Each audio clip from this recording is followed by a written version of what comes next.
السلام على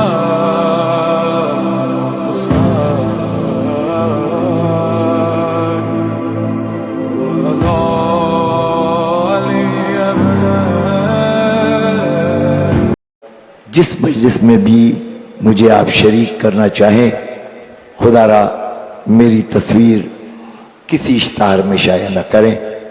تو مجھے یقین ہے کہ یہ نادانستگی میں بات ہوئی ہے، یا جیسا میں نے کہا کہ میری شفقت کا میرے بھائیوں نے فائدہ اٹھایا ہے۔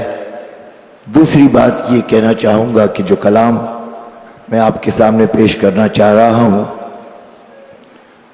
وہ شاعر اہل بیت مرحوم شاہد نقوی صاحب علی اللہ مقامہ کا تحریر کردہ اور میرے اساتذاؤں میں سے ایک استاد آغا عزت لکھنوی علی اللہ مقامہ کا پڑھا ہوا کلام ہے۔ میں اس کو پیش کرنے کی جسارت کر رہا ہوں۔ یقیناً آپ نے وہ کلام بارہا سنا ہے۔ بر حبیب خدا ختم الانبیاء نعرہ صلوات۔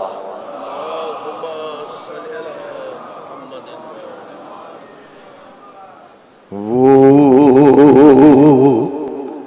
کربلا وہ شام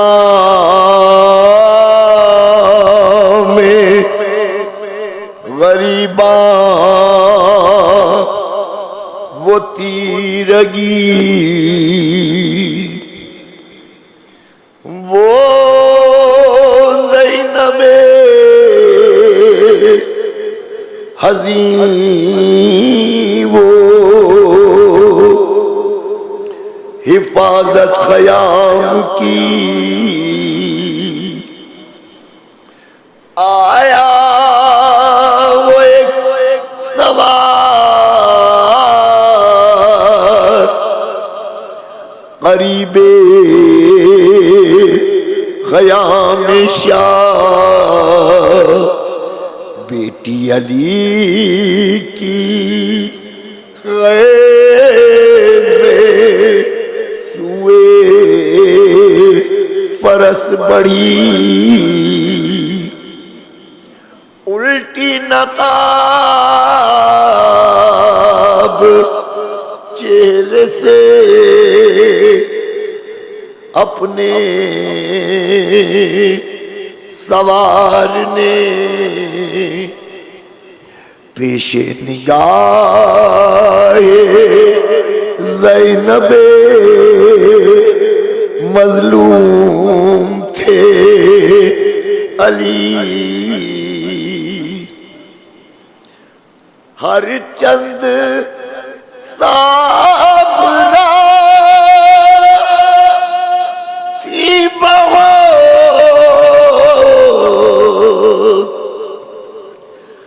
بنت فاطمہ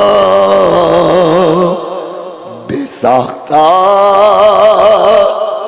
زبان پہ یہ فریاد آ گئی زینب نے کہا باپ کے قدموں سے لپٹ کر اب آئے ہو بابا زینب نے کہا باپ کے قدموں سے لپٹ کر اب آئے ہو بابا۔ ارے جب لٹ گیا پردیس میں اماں کا بھرا گھر آئے جب لٹ گیا پردیس میں اماں کا بھرا گھر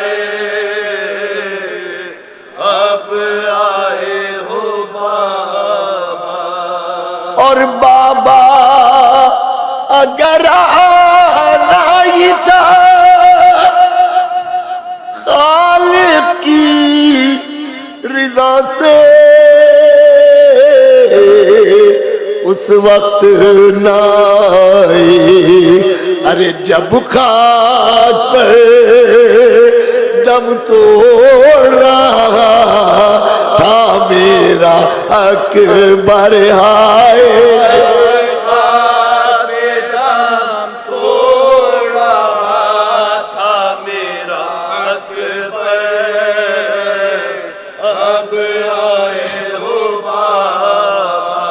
اور کٹ کٹ کے گرے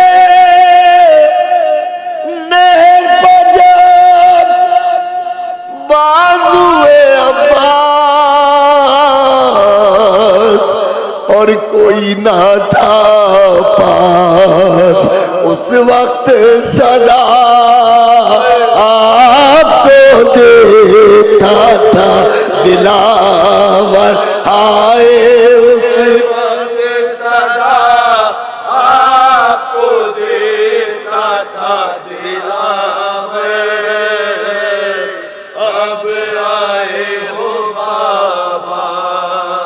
جب فرش زمین بام فلک لرزا بجا سے،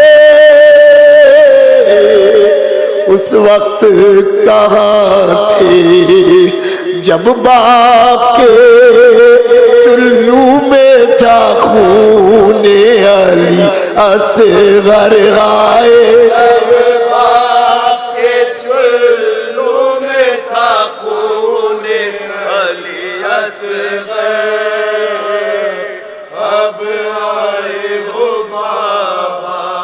اور جب بھائی کا سر کٹتا تھا میں دیکھ رہی تھی،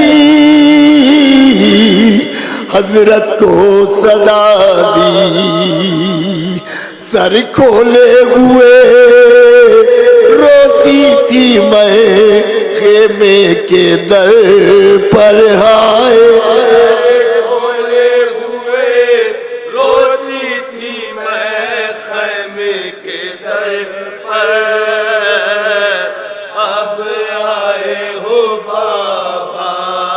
اور جب لوگ بچا لے گئے لاشیں شہداء کے، حق اپنا جتا کے بس ایک تنے شبیر تھا پامالی کی زد پر، ہائے بس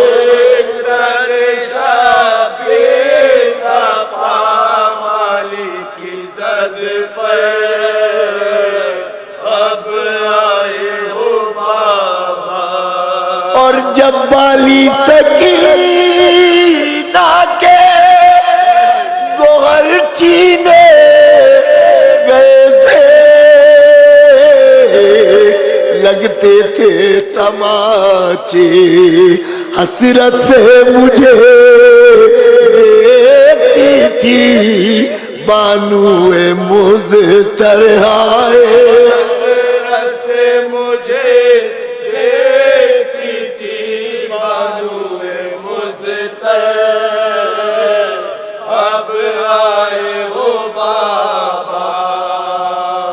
زینب نے کہا آپ کے قدموں سے لپٹ کر اب آئے ہو بابا، اور جب شام کے تازاق میں لوٹ رہے تھے، خیموں کو جلا کے آپ آ گئے، ہوتے تو نہ چھنتی میری چادر، آئے آپ آ گئے، ہوتے تو نہ چھنتی میری چادر، اب آئے ہو بابا، اور کیا آپ نے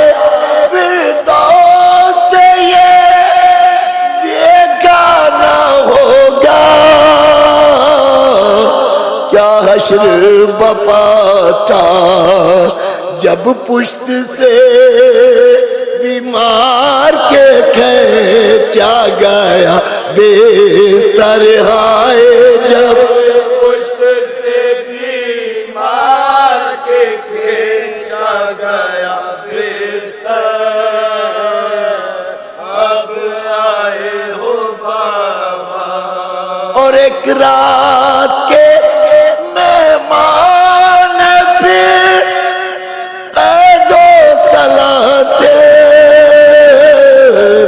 اب آنے سے حاصل بازار میں ہم صبح کو جائیں گے کھلے سر آئے بازار میں ہم صبح کو جائیں گے کھلے سر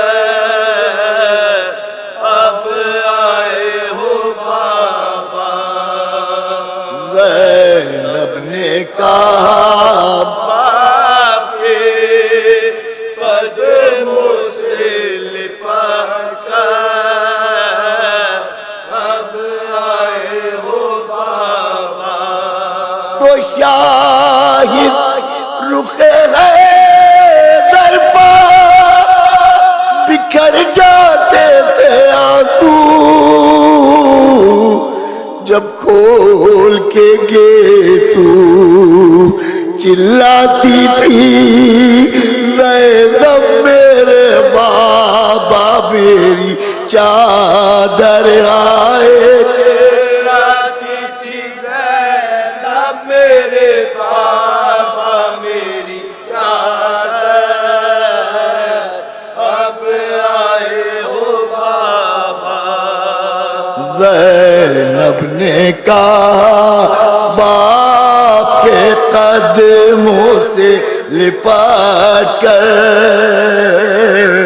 اب آئے ہو بابا جب لٹ گیا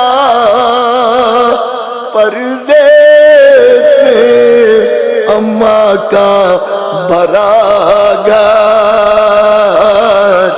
اب آئے ہو بابا بر محمد و آل محمد صلوات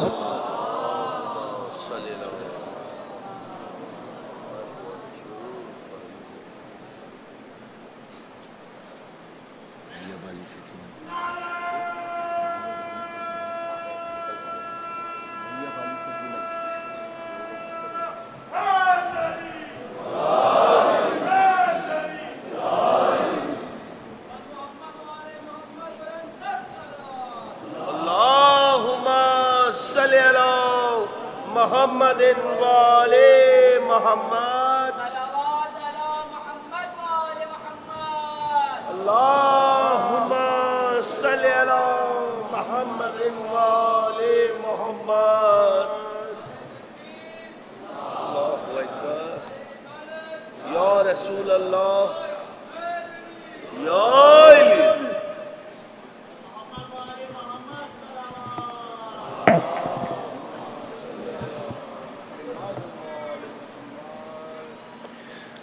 رو رو مقتل میں کہتی تھی زینب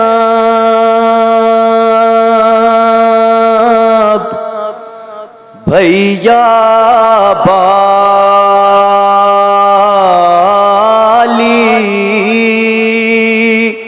سکینہ کہاں ہے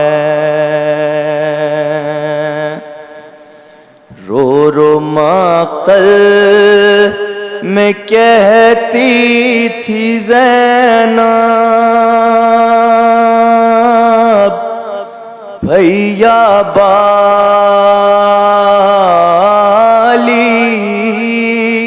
سکینہ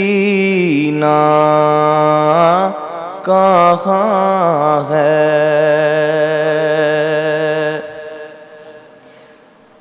جا کے ڈھونڈوں کہاں اس کو بن میں شب ہے تاریک سناٹا رن میں، پھونک اٹھتی ہے زیر بدن میں، بھیا بالی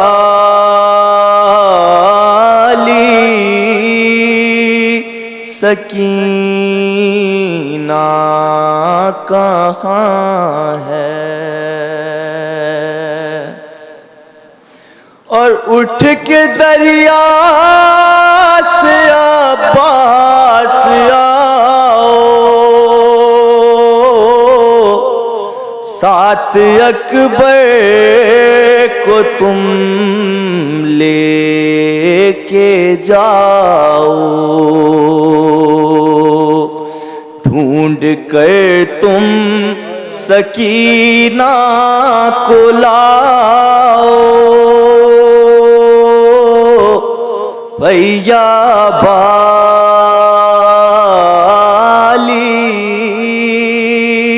سکینہ کہاں ہے؟ اور شاید اصغر کو وہ ڈھونڈتی ہو، کوزہ پانی کا لے کر گئی ہو،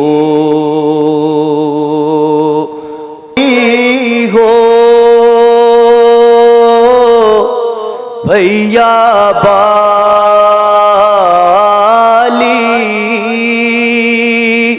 سکینہ کہاں ہے؟ اور ہو چکی رن میں شام غریباں، فوج آدھا میں اب ہے چراغاں،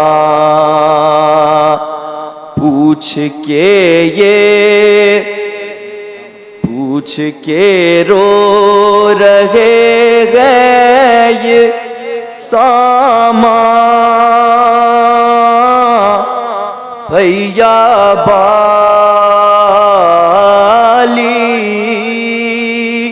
سکینہ کہاں ہے؟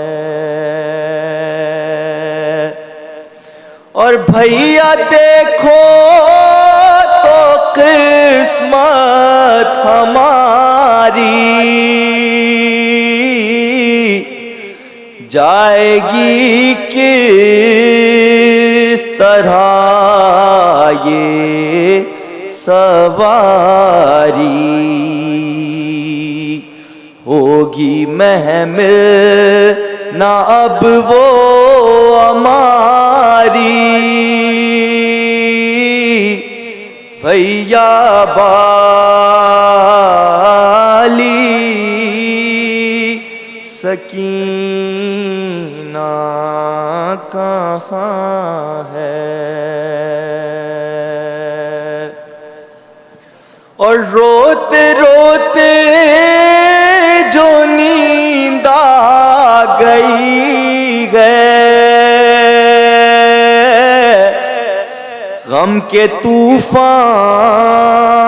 میں وہ کھو گئی ہے، میرے سینے پہ وہ سو گئی ہے، میری بالی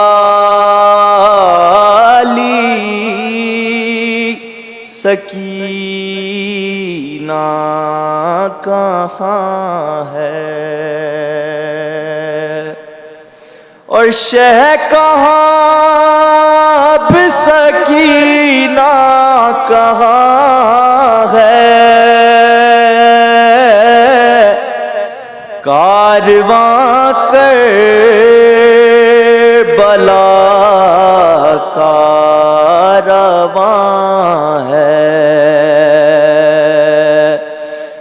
تذکرہ ان کا انجم جہاں ہے، شہ کی پیاری سکینہ وہاں ہے۔ محمد وآل محمد صلوات۔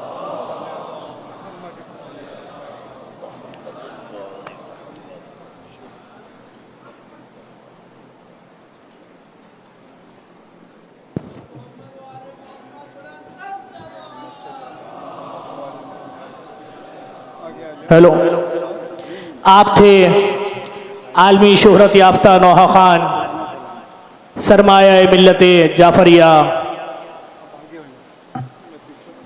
جناب علی ضیاء بھائی اور آپ کے فرزند جو ہماری خصوصی درخواست پر تشریف لائے اور سلام پیش فرما رہے تھے۔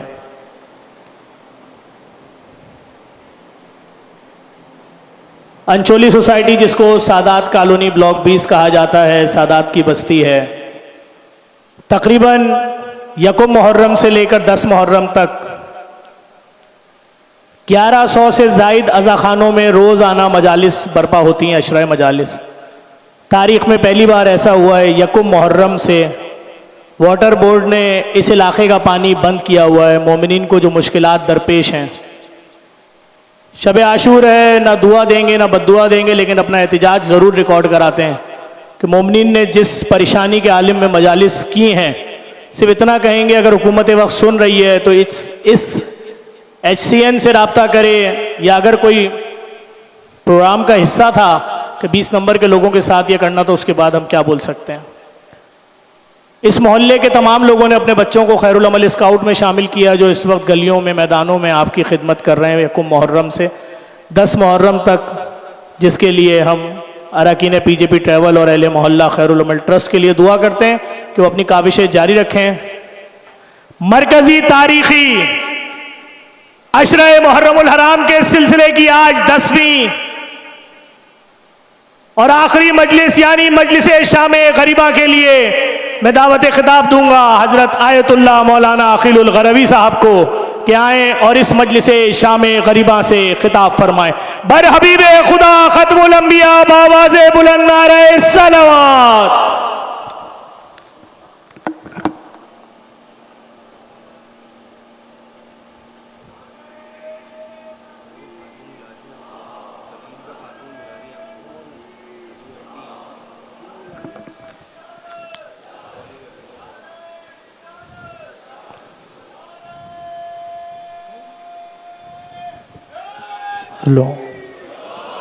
دستہ باب الہوائی، جس کے بعد مخصوص نوحہ شام غریبہ کے پڑھے گی۔ جو لوگ ماتم کرنا چاہتے ہیں سب اندر آ جائیے۔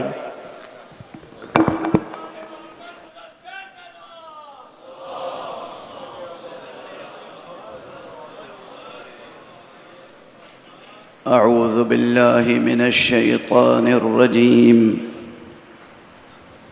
بسم اللہ الرحمن الرحیم،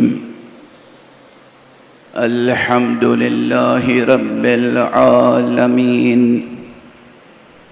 والصلاة والسلام على اشرف الخلائق اجمعین، سیدنا و سید الاولین والآخرین، حبیبنا و حبیب الہ العالمین، امام المرسلین و خاتم النبیین، ابی القاسم المصطفى محمد،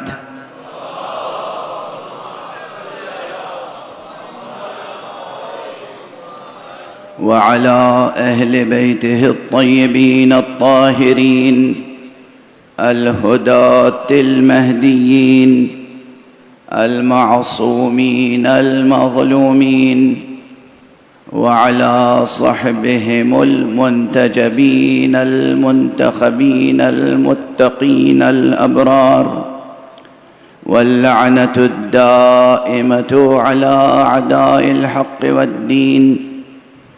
أما بعد، فقد قال الله تعالى عز اسمه في محكم كتابه ومتقن خطابه. بسم الله الرحمن الرحيم. أم حسبت أن أصحاب الكهف والرقيم كانوا من آياتنا عجبا.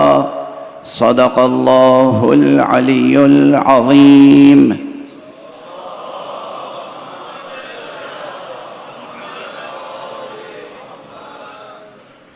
ایک اور بلند تر صلوات پڑھیں ہمارے.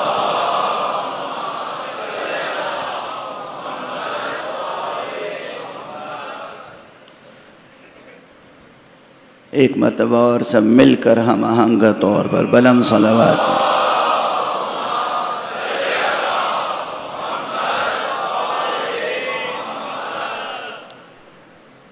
مجھے اندازہ ہے کہ مسلسل پہلی محرم سے آپ حضرات عزائے حضرت سید الشہداء میں ایک جہاد کر رہے ہیں. پروردگار آپ کے اس جہاد کو قبول فرمائے. پروردگار ان عزاداران سید الشہداء کو اپنی خاص حفظ و امان میں رکھ. پروردگار ان مردوں کو، ان خواتین کو، ان بوڑھوں کو، ان جوانوں کو وہ قوت حیات عطا فرما کہ اہل دنیا انہیں دیکھ کر رشک کریں، غبطہ کریں، درس حیات حاصل کریں. یہ وہ قوم ہے جو اس امام کی سوگوار ہے جس نے اس پوری کائنات میں سچی اور حقیقی زندگی کا سب سے بڑا شعار عطا کیا اور سچی اور حقیقی زندگی کی سب سے بڑی مثال قائم کی. کیا ہے سچی زندگی؟ کیا ہے حقیقی زندگی؟ ابھی میں آ رہا تھا، منبر تک آتے آتے قرآن مجید کی یہ آیت ذہن میں آئی جو سورہ مبارکہ کہف کی آیت ہے. اور جیسے ہی یہ آیت ذہن میں آئی تو دو مثال کرنے والے یہاں موجود ہیں. پروردگار انہیں برزق سخن عطا فرمائے. اے حسین، اے خطیب نو کے سنا، اے حسین، اے خطیب نو کے سنا، زندہ ساز حیات تجھ سے ہے.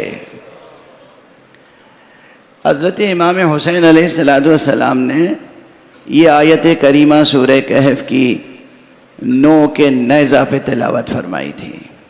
آپ برابر سنتے رہتے ہیں. ام حسبت ان اصحاب الکہف والرقیم کانوا من آیاتنا عجبا. جو حضرات زندگی کا محدود تصور رکھتے ہیں اور توحید کا بھی محدود تصور رکھتے ہیں، جو حضرات دین کا نہایت محدود تصور رکھتے ہیں، ان حضرات کی سمجھ میں یہ باتیں نہیں آ سکتی.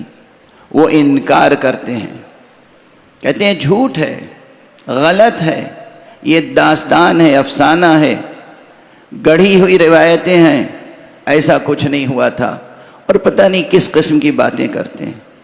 اگر خدا پر یقین ہے، اگر قرآن پر یقین ہے، اگر انبیاء کے معجزات پر یقین ہے، اگر اللہ والوں کی کرامتوں پر یقین ہے، تو جب یہ 1 سے زائد 1 درجن سے زائد، بلکہ میں کہہ سکتا ہوں کہ سینکڑوں کتابوں میں، جن میں سے بہت سی انتہائی معتبر کتابیں ہیں، یہ بات موجود ہے کہ حضرت سید الشہداء نے ایک بار نہیں متعدد بار اس آیت کی تلاوت کی ہے.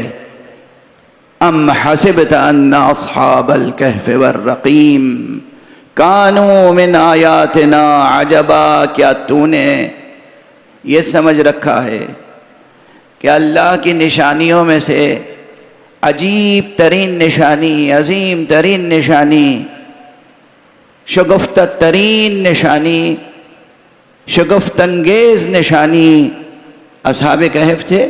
بس اصحاب کہف. روایتیں مختلف ہیں، معتبر سلسلوں سے ہیں، مستند سلسلوں سے ہیں. جن کے پاس مستند سلسلوں سے اور معتبر سلسلوں سے یہ روایت نہ پہنچی ہو وہ اپنے سلسلوں کو درست کریں، وہ اپنے سلسلوں کو درست کریں. وہ دیکھیں کہ کس سے روایت لی جانی چاہیے اور کس سے نہیں لی جانی چاہیے. ہم ان حضرات کے سلسلے سند اور فقاہت اور صحت کی کیا قدر کر سکتے ہیں جن کے ہاں واقعاً صالحین، متقین، ثقات، اللہ کے نیک بندے تو ان کے سلسلہ روات سے خارج ہیں اور قاتلان حسین ان کے سلسلہ روات میں شامل ہیں. ان کے سلسلہ سند اور ان کے معیار صحت کو ہم تسلیم نہیں کرتے. ہمارے پاس سلسلہ سند ہے، ہمارے پاس صلحاء ہیں، ہمارے پاس ثقات ہیں. ہمیں ایک سے زائد، میں نے عرض کیا، ایک سے زائد روایتیں ہیں. اصحاب پیغمبر سے روایتیں ہیں.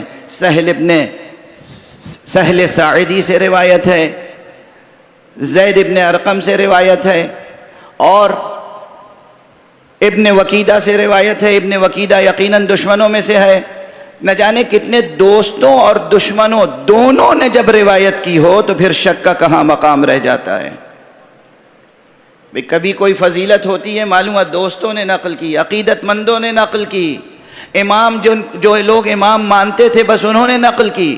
نہیں، جو امام نہیں مانتے تھے، جو دشمن تھے، انہوں نے بھی نقل کی. پھر کیا شک رہ جاتا ہے؟ دوست نے بھی نقل کی، دشمن نے بھی نقل کی. صرف ظاہری طبیعی قوانین پر اگر آپ کا ایمان ہے تو پھر خدا پر ایمان لانے کی ضرورت ہی کیا ہے؟ وہ تو یہودیوں کا قول ہے نا، وہ تو خدا کے دشمنوں کا قول ہے جو کہتے ہیں کہ اللہ کے ہاتھ بندھے ہوئے ہیں، اب اللہ کچھ نہیں کر سکتا. قرآن مجید میں اعلان ہے بل یداہ مبسوطتان، اللہ کے ہاتھ آج بھی کھلے ہوئے ہیں. یعنی اللہ کا علم آج بھی نافذ ہے، اللہ کی قدرت آج بھی نافذ ہے. اللہ کی ہر اعتبار سے قدرتیں نظر آ رہی ہیں. تو اگر وہ اپنے ولی، اپنے امام، اپنی حجت اور اپنے حبیب کے فرزند کو یہ قوت عطا کر دے کہ وہ قتل ہونے کے بعد نو کے نیزہ پر کہیں ام حسبت ان اصحاب الکہف والرقیم، تو کیا تعجب کی بات ہے؟ کس چیز کا انکار؟ لیکن بہرحال جو لوگ رسول کی معراج کا انکار کر دیں وہ اگر حسین کے فضائل کا انکار کریں تو کوئی تعجب کی بات نہیں ہے. ایک صلوات پڑھ دیں محمد و آل محمد.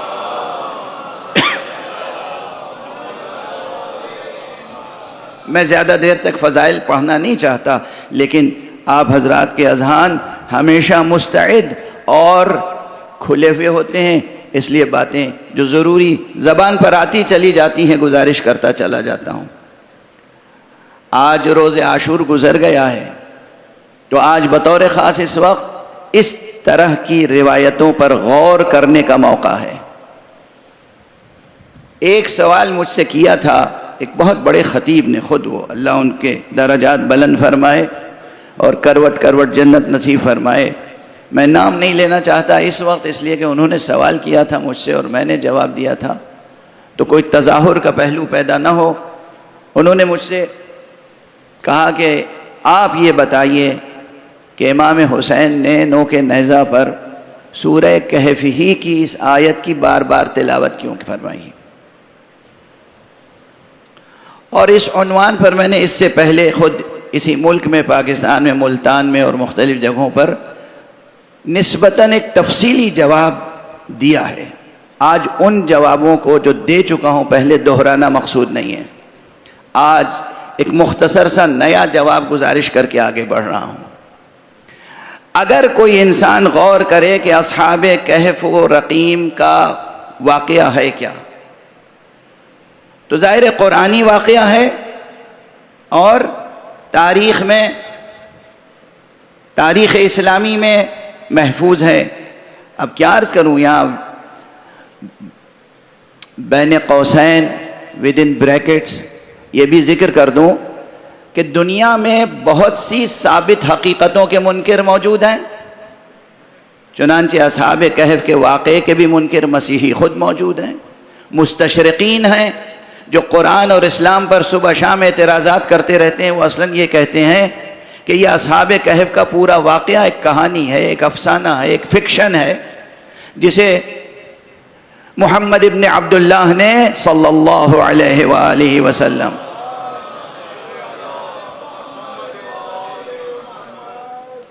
مسیحیوں سے سنا تھا. مسیحی ثقافت میں یہ داستان رائج تھی, اس لیے انہوں نے ان سے سن کے اور قرآن میں درج کر دیا. یہ ان کا اعتراض ہے. تو اعتراض کرنے والے تو ہر حقیقت پہ موجود ہیں.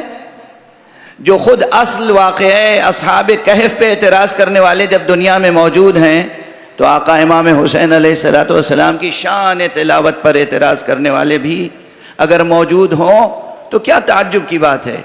ان کے اعتراضات سے جوانان عزیز, بزرگان محترم, ان کے اعتراضات سے کبھی متاثر نہ ہوں.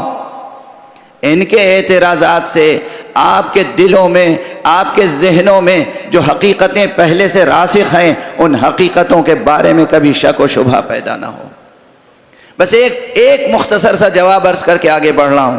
جن لوگوں نے اصحاب کہف کے قرآنی واقعے پر اور اس کی اسلامی تفسیر پر نظر رکھی ہے, وہ یہ سمجھتے ہیں کہ ایک جابر حکومت تھی, ظالم شہنشاہیت تھی, جو مشرک تھی, کافر تھی, طاغوت وقت خود اپنی خدائی کا کلمہ پڑھواتا تھا, اپنے آگے لوگوں سے سجدہ کرواتا تھا.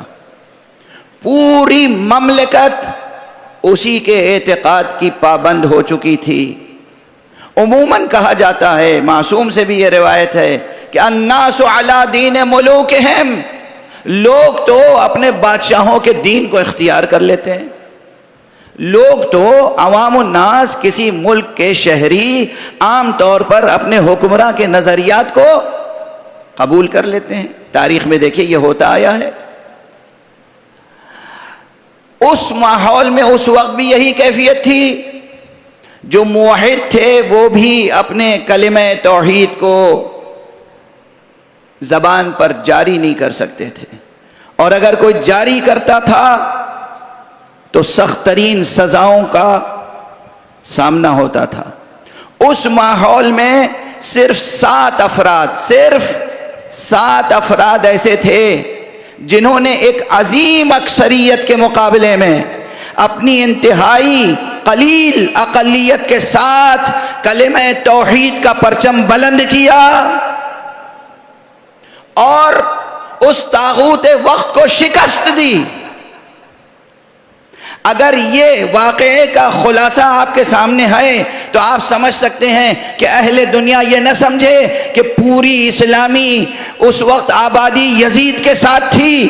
نہیں, ایسا ہرگز نہیں ہے. اور اگر تھی بھی تو وہ 7 افراد تھے, حسین علیہ السلام 72 افراد کو لے کر اس اکثریت کے مقابلے میں اس قلیل تعداد کو لے کر آئے. اور کس طرح کچلا ہے شرک کو, کفر کو, فسق کو, بدعتوں کو حسین نے کس طرح کچلا ہے. یاد رکھیے گا یہ جملہ کہ آقا حسین علیہ السلام کے قیام, ان کے انقلاب اور ان کی قربانیوں کے بعد اب حقیقتاً قیامت تک اسلام میں نہ شرک داخل ہو سکتا ہے, نہ کفر داخل ہو سکتا ہے, نہ بت پرستی داخل ہو سکتی ہے, نہ کسی فاسق کو وہ اعتبار حاصل ہو سکتا ہے کہ خدا والوں کے مقابلے میں وہ معتبر ٹھہر جائے.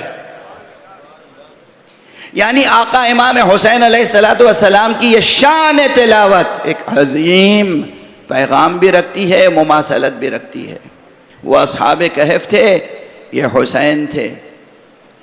اور مختلف جو شان تلاوت ہے امام کی, اس میں بار بار, یعنی یہ آیت بار بار تلاوت کی ہے. جوانان عزیز, میں نے تتبع کیا ہے تمام روایتوں کا. تتبع یعنی ایک ایک کر کے روایتوں کو ڈھونڈا ہے, ان کے اصل مصادر سے, اصل سورسز سے, اوریجنل سورسز سے, حدیث کی کتابوں سے, تاریخ کی کتابوں سے, تفسیر کی کتابوں سے, کلام کی کتابوں سے, ثقافتی روایتوں سے, تہذیبی روایتوں سے. ان روایات کو جمع کیا ہے کہ کتنے لوگوں نے نقل کیا کہ امام حسین کے سر مبارک نے تلاوت کی ہے اور کب کب تلاوت کی ہے. تو ایک دو موقع نہیں آئے, کربلا سے لے کر اور شام تک متعدد موقع ہیں جہاں متعدد آیتیں امام نے تلاوت فرمائیں. صرف ایک موقع نہیں ہے, متعدد موقع اور متعدد آیتیں. یعنی گویا ایسا معلوم ہوتا ہے کہ سر مبارک حسین مسلسل قرآن کی تلاوت کر رہا تھا.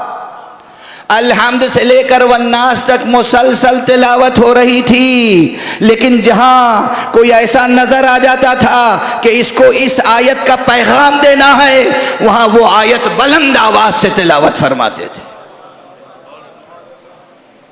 وہاں اس آیت کو بلند آواز سے تلاوت فرماتے تھے. چنانچہ بس دو روایتیں حوالے میں پیش کر کے آگے بڑھ جاؤں, بس اس کے بعد بیان مصائب. ایک موقع یہ ہے, روایتیں بہت ہیں, میں عرض کر چکا روایتیں بہت ہیں, اگر میں تمام روایتیں راویوں کے ساتھ بیان کروں تو کافی وقت صرف ہوگا. روایتیں بہت ہیں, میں دو روایتوں کی طرف اشارہ کر رہا ہوں. ایک دمشق کی ہے, ایک کوفے کی. کوفے میں ایک صحابی کہتا ہے, میں قرآن مجید کی تلاوت کر رہا تھا اور میں سورہ کہف کی تلاوت کر رہا تھا. میں نے یہ آیت پڑھی, ام حسبت ان اصحاب الکہف والرقیم. جیسے ہی میں نے یہ آیت پڑھی, قریب سے میرے گھر کے پاس سے کارواں گزر رہا تھا, نو کے نیزہ پر ایک سر تھا بلند. میں نے سنا کہ اس سر نے کہا ان قتلی وحملی اعجب من اصحاب الکہف والرقیم. ارے میرا قتل کیا جانا, میرے سر کا نو کے نیزہ پہ بلند کیا جانا اصحاب کہف سے زیادہ بڑی نشانی ہے. میں متوجہ ہو گیا, گھر سے نکلا باہر. وہ قرآن صامت کو میں نے بند کیا. میں نے دیکھنا چاہا کہ یہ کون ہے قرآن ناطق جو اس طرح تلاوت کلام کر رہا ہے. دوسرا موقع دمشق میں ہے جہاں خود سر مبارک نے اس آیت کی تلاوت کی ہے. تیسرا موقع راہ میں ہے. ابن وکیدہ وہ شخص ہے, حارث ابن وکیدہ, جو نو کے نیزہ پر امام کا سر تھوڑی دیر لے کے چلا. مختلف افراد بدلتے رہے. بیچ میں جب حارث ابن وکیدہ نے نیزہ اٹھایا تو دیکھا کہ سر امام نے ایک مرتبہ تنحنح کیا. ایک مرتبہ ایک آواز محسوس ہوئی جیسے کوئی زندہ انسان اپنا حلق صاف کر رہا ہو کچھ کہنے کے لیے. اور اس کے بعد میں نے یہ آیت سنی کہ سر مبارک کہہ رہا ہے ام حسبت ان اصحاب الکہف والرقیم. میں نے سر کی طرف دیکھا تو میرا نام لے کے سر مبارک سے آواز آئی, یا ابن وکیدہ, اے ابن وکیدہ, کیا تمہیں معلوم نہیں ہے انا معشر الائمہ احیاء عند ربنا نرزق یا نرزق عند ربنا. تمہیں کیا معلوم نہیں کہ ہم ائمہ وہ ہیں کہ جو زندہ ہوتے ہیں اور اپنے رب کے پاس رزق پاتے رہتے ہیں. کتنی روایتیں ہیں جو لوگ, پھر یہی جملہ کہوں گا, دل سوزی کے ساتھ, طنز نہیں ہے, تشنیع نہیں ہے, دل سوزی کے ساتھ عرض کر رہا ہوں. نہ توحید کا تصور اتنا محدود رکھیں, نہ حیات کا تصور اتنا محدود رکھیں, نہ نبوت کا تصور محدود رکھیں, نہ امامت کا تصور محدود رکھیں, اور ان روایتوں کا انکار نہ کریں. معجزات الہیہ کا سلسلہ جاری ہے اور آج بھی جاری ہے. یہ سلسلہ ختم نہیں ہوا, آج بھی جاری ہے. بس عزیزان گرامی, حیات, زندگی, اس کی سب سے لطیف, اس کا سب سے لطیف اظہار اسی آواز سے ہوتا ہے. انسانی زندگی کا لطیف ترین اظہار اسی آواز سے ہوتا ہے. اور اسی نقطہ نظر سے میں نے یہ گزارش کی تھی اس آیت کو، جیسے یہ ذہن میں آئی ہے آج آیت کہ اے حسین اے خطیب نو کے سنا، اے حسین اے خطیب نو کے سنا، زندہ ساز حیات تجھ سے ہے۔ بہت پہلے بہت بڑی بحث سمیٹ کر ایک اور مطلع میں گزارش کی تھی میں نے، بس وہ مطلع گزارش کر کے اور مصائب کے چند جملے عرض کروں۔ دیکھیے یہ آواز، انسانی آواز، بامعنی آواز، بامعنی خطاب، یہ ایک خاص سن میں انسان کو عطا ہوتا ہے شعور، لیکن جھولے میں جو بچہ ہوتا ہے، شیرخوار بچہ، وہ عموماً خطاب نہیں کرتا، نہ جھولے میں بچہ خطاب کرتا ہے اور نہ کٹا ہوا گلا خطاب کرتا ہے۔ یہ دونوں جگہیں وہ ہیں جہاں آواز کا اور خطاب کا اور گفتگو کا تصور نہیں کیا جا سکتا، لیکن دونوں معجزات تاریخ میں موجود ہیں اور دونوں کی تائید میں قرآن کی آیتیں موجود ہیں۔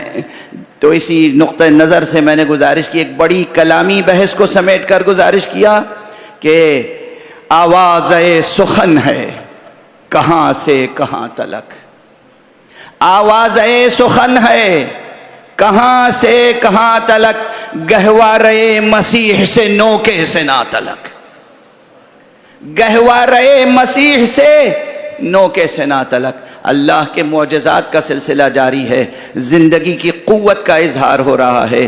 جوانوں، عزیزوں، حسین کے عزاداروں، اگر کوئی اللہ والا ہو جائے تو اس کو اللہ بہت بہت شان، بڑی کرامت، بڑا اعجاز عطا فرماتا ہے۔ یہ تو انسانوں کی بات ہے، بس میں نے گفتگو تمام کی، یہ تو انسانوں کی بات ہے۔ آپ مسلسل مصائب سن رہے ہیں، میں آج چند ایسے مصائب گزارش کروں گا جو عموماً روز عاشورہ شاید کم ہی بیان ہوتے ہیں اور شام غریبہ کی مجلس میں کم ہی بیان ہوتے ہیں۔ آقا حسین کے اصحاب نے تو خوب داد شجاعت دی روز عاشورہ، اہل بیت نے داد شجاعت دی۔ یہ جو آپ ایک گھوڑے کی شبیہ بناتے ہیں نا، یہ امام کی سواری، یہ ذوالجناح جس کا لقب ذوالجناح ہے، آپ کو اندازہ نہیں اس گھوڑے نے کیا داد وفا دی ہے اور کیا داد شجاعت دی۔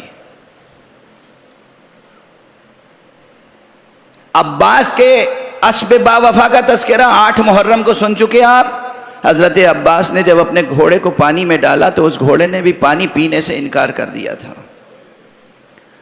آقا حسین کا جو گھوڑا تھا، اس نے تو ایسی ایسی وفا اور شجاعت کی مثالیں پیش کی کہ انسانوں کی تاریخ شرما جائے۔ کتنی مثالیں، بس چند عرض کر سکوں گا جہاں تک آپ گریہ کر سکیں اور جہاں تک میں گزارش کر سکوں۔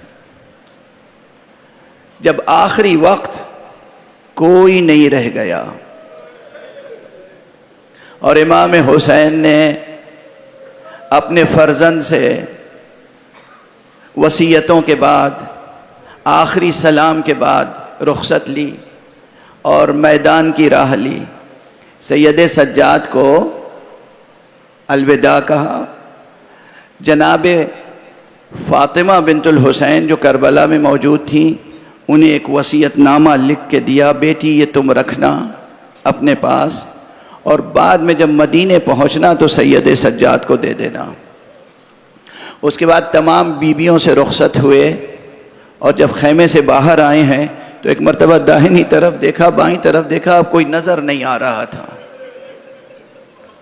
نظر یمیناً و شمالا، کس انداز سے دائنی جانب دیکھا جہاں ہمیشہ علی اکبر موجود ہوتے تھے، بائیں جانب دیکھا جہاں عباس موجود ہوتے تھے، دیکھا کوئی سوار کرنے والا موجود نہیں ہے۔ ایک مرتبہ خیام کی طرف، اس خیمے کی طرف نگاہ کی، فسطاط وہ بڑا خیمہ جہاں شب عاشور رات بھر اصحاب کا مجمع تھا اور صبح عاشور سے عصر عاشور تک اب وہاں لاشیں لا کے رکھ دیے گئے تھے۔ ایک مرتبہ دیکھا اور فرمایا یا ابطال الصفا و یا فرسان الحجا، ارے میرے با وفا اصحاب، اے میدان جنگ کے شیرو، اے میدان وغا کے شیرو دیکھو حسین تنہا ہیں. اور اس کے بعد امام نے پھر ملاحظہ فرمایا، میں مختصر سے مختصر تر کر رہا ہوں، یہاں پر 2 منظر سامنے آئے ہیں، بلکہ 3 منظر. ایک تو جناب زینب نکل کے خیمے سے آئیں. کہا بھیا میں سمجھ گئی، آپ عباس کو دیکھ رہے ہیں، آپ اکبر کو دیکھ رہے ہیں، اب کوئی نہیں ہے، یہ بہن حاضر ہے، میں رکاب فرس تھامتی ہوں، آپ سوار ہوں. ہائے زینب، ارے شام غریبہ سے پہلے ہی زینب کی آزمائشیں شروع ہو گئیں. عصر عاشور ہی سے بی بی زینب کی یہ خدمتیں، جس بھائی کو اپنے پورے وجود کے ساتھ زینب چاہتی تھی، اسے خود رکاب فرس تھام کے قربان گاہ میں بھیج رہی ہے.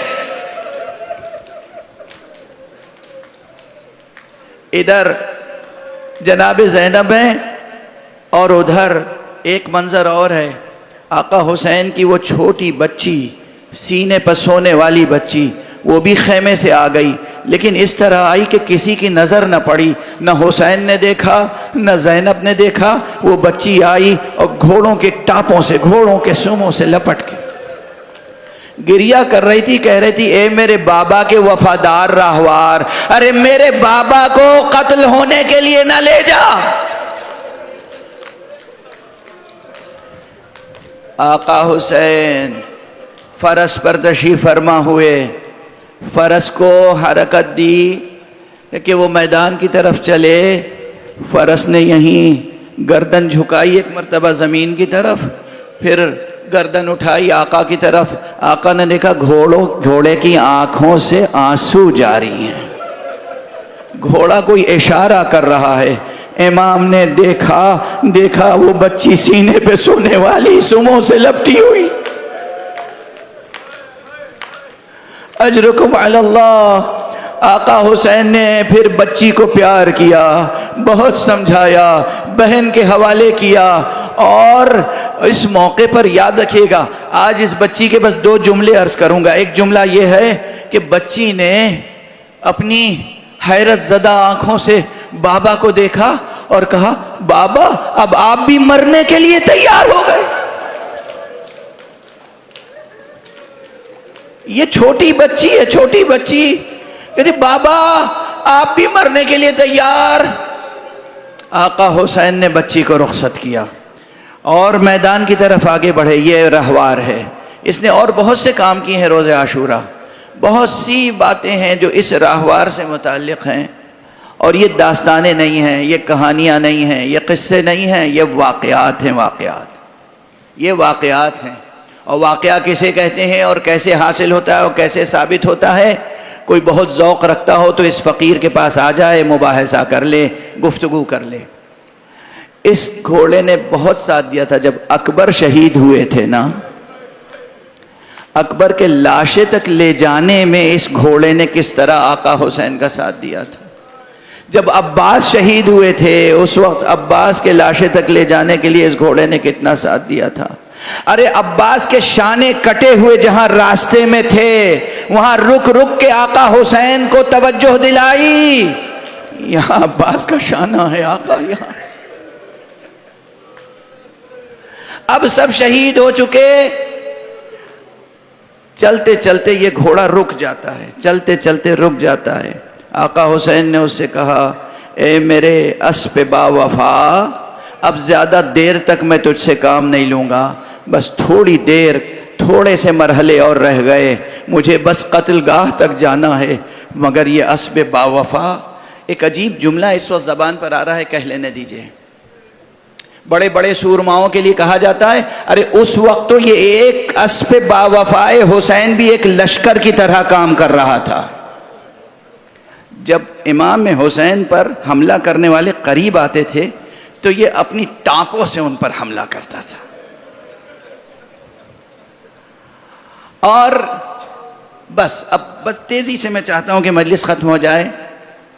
جب آقا حسین پر ہر طرف سے تیر برسے ہیں، معلوم ہے نا، یہ تو ہر ذاکر سے سنتے ہیں آپ. کربلا میں آقا امام حسین جب تنہا رہ گئے تو آپ کے ارد گرد جو ہزاروں کا لشکر تھا، جس کے ہاتھ میں جو اسلحہ تھا نشانہ بس حسین تھے.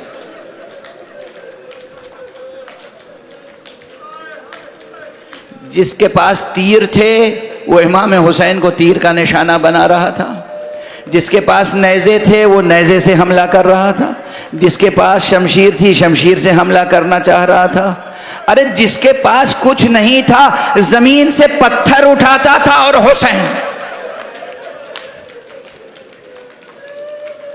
اجرکم علی اللہ اجرکم علی اللہ اجرکم علی اللہ. یہاں تک کہ وہ مرحلہ آیا، میں اس وقت یہ تمام واقعات نہیں پڑھنا چاہتا تھا، ممبر پر آنے سے پہلے میرے ایک عزیز عزادار نے، جس کے اخلاص عزا کا میں خود شاہد ہوں، اور بہت سے انہوں نے خاص طور سے کہا کہ آج مولا کے گھوڑے سواری کے گھوڑے کے واقعات ذرا سا بیان کر دیجیے گا، اس لیے میں یہ چند واقعات بیان کر رہا ہوں.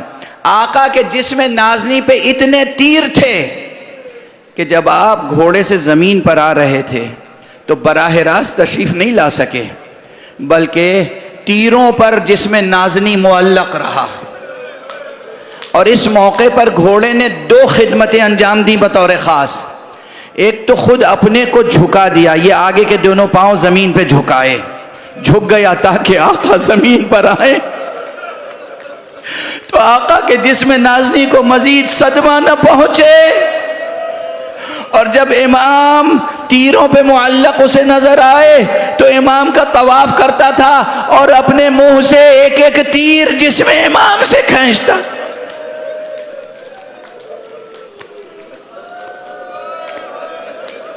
بس 2-3 فقرے اپنے منہ سے ایک ایک تیر کھینچتا تھا.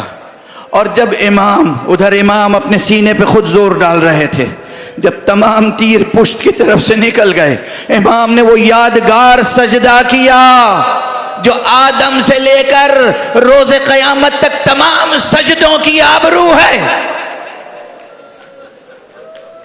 امام نے وہ نماز ادا کی جس نے قیامت تک کے لیے نماز کو بقا بخش دی.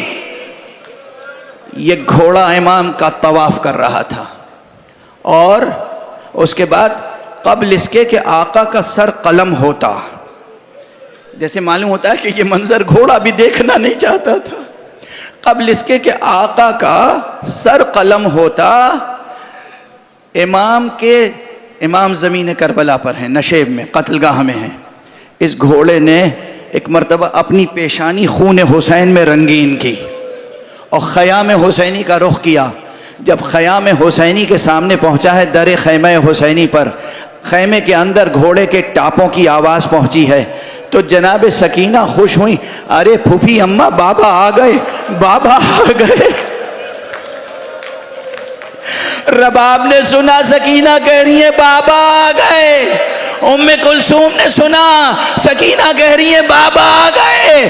زینب نے سنا سکینہ کہہ رہی ہے بابا آ گئے. سب بیویاں در خیمے پہ آئیں. اب جو دیکھا گھوڑا خالی ہے، باغیں کٹی ہوئی ہیں، گھوڑے کی پیشانی لہو سے تر ہے، لہو سے رنگین ہے پیشانی. بیویوں نے سینہ کو بھی شروع کی، گھوڑے کو حلقے میں لے لیا. یہ جو آپ ذوالجناح سجاتے ہیں نا، اس کا فلسفہ یہی ہے تاکہ وہ بیویوں کی مصیبت مجسم سامنے نظر آئے اور آپ گریہ کر سکیں، آپ اس غم کو تازہ رکھ سکیں، آپ اس منظر کو ہمیشہ زندہ رکھ سکیں کہ کس طرح وہ گھوڑا لہو سے رنگین، خون حسین سے رنگین گھوڑا بیویوں کو خبر دینے آیا تھا کہ اب حسین نہیں رہے. بیویوں نے حلقہ کیا، ماتم شروع کیا. اسی لیے آپ بھی گھوڑے کو حلقے میں لے کے ماتم کرتے ہیں.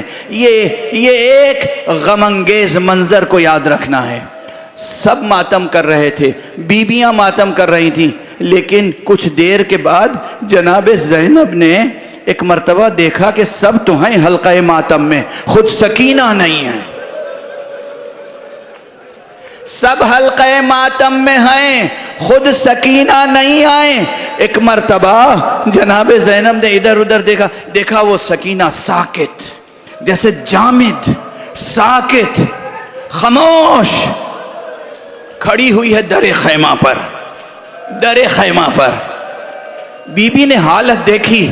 ایک مرتبہ کہا ام کلثوم رباب، ارے تم ماتم کر رہی ہو، دیکھو سکینہ کی کیفیت کیا ہے. دیکھو سکینہ کا اس وقت رونا بہت ضروری ہے. ہاں بی بی آپ صحیح کہہ رہی ہیں، اس وقت سکینہ کا رونا بہت ضروری ہے. ارے پھوپھی کے رہتے ہوئے جب تک پھوپھی کے بازوؤں میں رسن نہیں بندھی، ماں اور پھوپھی کے سائے میں سکینہ رو لے، اس کے بعد تو اگر روئے گی تو تماچے کھائے گی.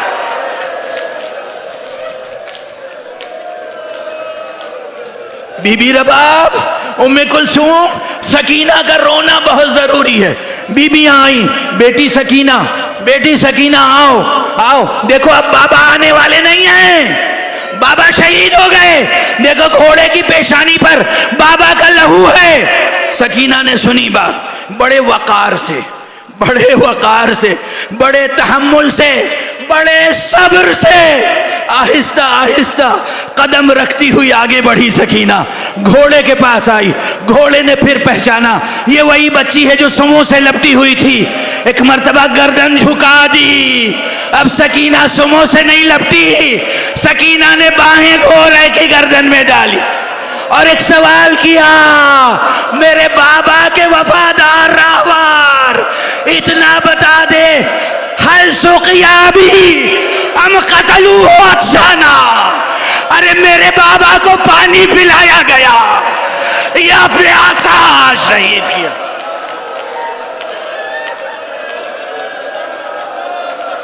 میرے بابا کو پانی پلا. بچی اپنی پیاس بھول گئی. میرے بابا کو پانی پلایا گیا یا پیاسا شہید کر دیا گیا. چھوٹی سی بچی کا کیا سوال ہے، گھوڑا کیا کہتا. بعض روایتوں میں ہے، اس لیے عرض کر رہا ہوں، غالباً سکینہ کا یہی سوال تھا کہ جو وہ گھوڑا برداشت نہ کر سکا، اس نے اپنا سر بار بار زمین پر اس طرح مارنا شروع کیا جیسے اپنے سر سے ماتم کر رہا ہو.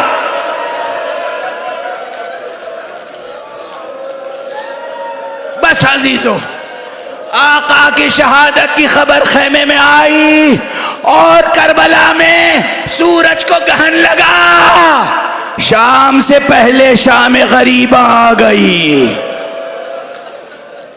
طبیعی شام سے پہلے غریب الوطنوں پر، آل رسول پر شام غریبہ کے سائے آ گئے. بس شام غریبہ کے واقعات بھی مسلسل سن رہے ہیں آپ. بس ایک جملہ 2 جملہ عرض کر سکوں گا، جو کچھ بھی عرض کر سکوں.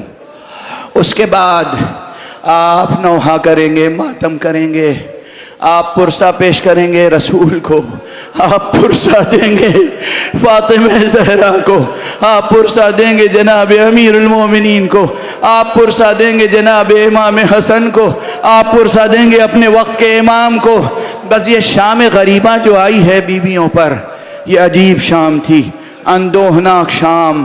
مگر آقا حسین کی وصیت، مولا علی کی وصیت، بی بی زہرا کی وصیت، ان وصیتوں کی امانت دار زینب اپنے پوری شجاعت اور اپنے پورے صبر کے ساتھ کوہ وقار بن کے سامنے آئی. شام آئی. اب زینب نے وہ کارنامے انجام دیے جو زہرا کو انجام دینے تھے، جو علی کو انجام دینے تھے. وہی جملہ، ارے جملہ کہنا کس کا حق تھا کہ پروردگار ہم اہل بیت کی طرف سے یہ قربانی قبول فرما. یہ یا فاطمہ کہہ دی، یا علی کہہ دے، یا رسول کہہ دے. اب یہ زینب ہے جو قتل گاہ میں آئی.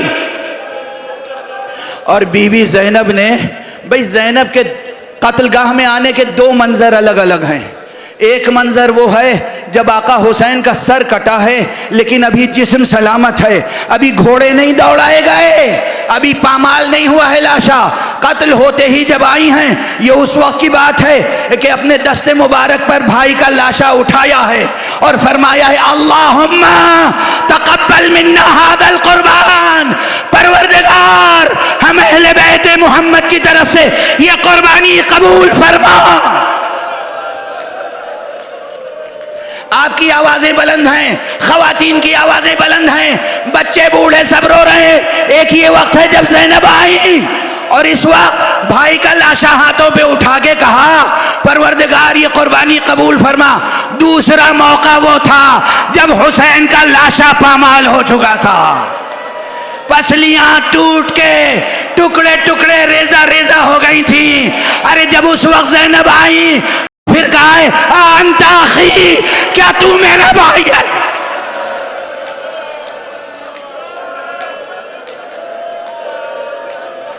کیا تو میرا بھائی ہے؟ کیا تو ہی میرا بھائی ہے؟ کیا تو ہی میرا بھائی ہے؟ یہ زینب ہیں، دیکھیے کیسے کیسے کارنامے انجام دیے ہیں جناب زینب نے۔ یہ صدمے، یہ فرائض کی ادائیگی، اور اس کے بعد پھر فرائض کا سلسلہ۔ اب شام غریباں کے اندھیرے میں ایک ایک بچے کو تلاش کرنا شروع کیا بی بی جناب زینب نے۔ بچوں کو جمع کیا، سلایا، اور وہ روایت اللہ ان کو کروٹ کروٹ جنت نصیب فرمائے۔ خطیب شام غریباں جناب عمدۃ العلماء قلب حسین صاحب قبلہ، کبن صاحب قبلہ یہ روایت پڑھا کرتے تھے، ہر سال پڑھتے تھے۔ یہ میں ہے مگر کس قدر اندوہناک ہے، عاشور کا دن گزرا، پورا کاروان حق پیاسا شہید ہو گیا، بھوکا شہید ہو گیا۔ اب کچھ بنی اسد کے گھرانوں میں کچھ ایسی با حیا، با غیرت، با وفا خواتین تھیں جنہوں نے یہ کیا کہ شام غریباں آتے ہی کچھ کھانا کچھ پانی لے کے خیام حسینی کی طرف آئیں اور اپنے مردوں کو شرم دلائی۔ تمہیں شرم نہیں آتی؟ تمہیں غیرت نہیں ہے؟ رسول کا نواسا کس مظلومیت کے ساتھ شہید ہوا؟ ارے بھائی مردوں کی جنگ تھی، اب یہ عورتوں کا کیا ظلم ہے، عورتوں کا کیا جرم ہے؟ ان اسیر عورتوں کے پاس ہم تو جائیں گے، غذا لے کے جائیں گے، پانی لے کے جائیں گے۔ بی بی آئیں اور حضرت امام حسین کے لٹے ہوئے کنبے کے سامنے لا کے پانی رکھ دیا اور کچھ غذا رکھ دی۔ بی بی حیرت زدہ دیکھ رہی ہے، گریہ کر رہی ہے، لیکن بہرحال بچوں کو جگایا، اٹھایا، ایک ایک سے کہا کھانا کھا لو، کچھ پانی پی لو۔ مجھے نہیں معلوم کس نے پیا کس نے نہیں پیا، مگر مجھے یہ معلوم ہے جب سکینہ سے کہا، بی بی سکینہ نے کہا پھوپھی اماں آپ بھی تو پیاسی ہیں، آپ نے نہیں پیا مجھے پلا رہی ہیں۔ کہا بیٹی تو سب سے چھوٹی ہے نا۔ بس بی بی نے جلدی سے پیالہ ہاتھ میں لیا، اٹھی اور اٹھ کے چلی مقتل کی طرف۔ ایک مرتبہ بی بی نے کہا بیٹی کہاں، بیٹی کہاں؟ کہا پھوپھی اماں آپ نے کہا میں سب سے چھوٹی ہوں۔ ارے مجھ سے چھوٹا میرا بھیا اصغر تھا، مجھ سے بھی چھوٹا میرا بھیا اصغر تھا، میں اسے پانی پلانے کے لیے جا رہی ہوں۔ بی بی نے کس طرح روکا ہوگا میری بیٹی سکینہ، ارے بھیا اصغر اب اس قابل نہیں ہے جو تمہارے ہاتھوں سے لے کے پانی پی سکے۔ شام غریبہ کے مناظر آگے بڑھتے رہے، آگے بڑھتے رہے۔ سید سجاد سجدے میں ہیں، سید سجاد نے پوری شام غریباں ایک سجدے میں گزاری ہے، ایک سجدے میں گزاری۔ ادھر جیسے ہی بابا کا سجدہ منقطع ہوا، بیٹے نے اپنا سر سجدے میں رکھا، اور اگر یہ بیٹا سجدے میں اپنا سر نہ رکھتا تو شاید آج یہ زمین و آسمان باقی نہ رہتے۔ یہ تو سید سجاد کے سجدے کا طفیل ہے کہ آج بھی یہ زمین برقرار ہے، آج بھی یہ آسمان کا خیمہ قائم ہے اپنی جگہوں پر۔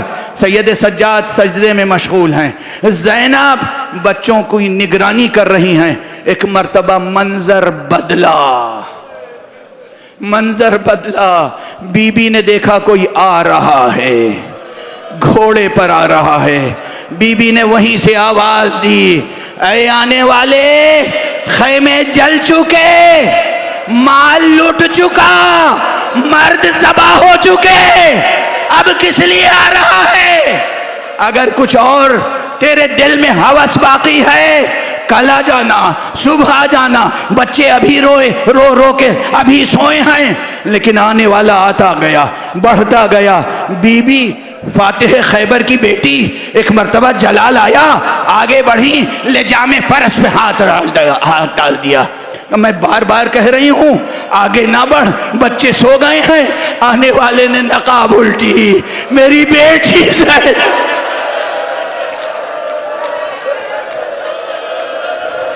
بیٹی زینب, بیٹی زینب, میں تو تجھے یہ سند دینے آیا ہوں, امتحان میں کامیاب ہو گئی بیٹی, اب میں آ گیا ہوں.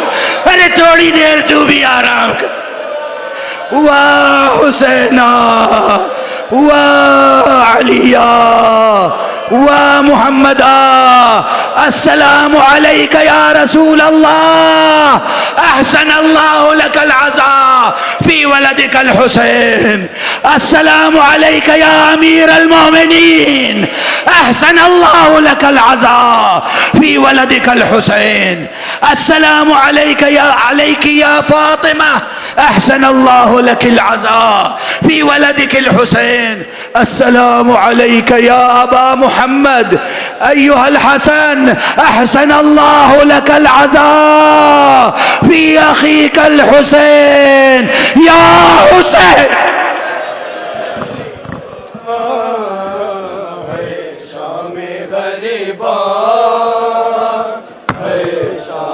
غریبا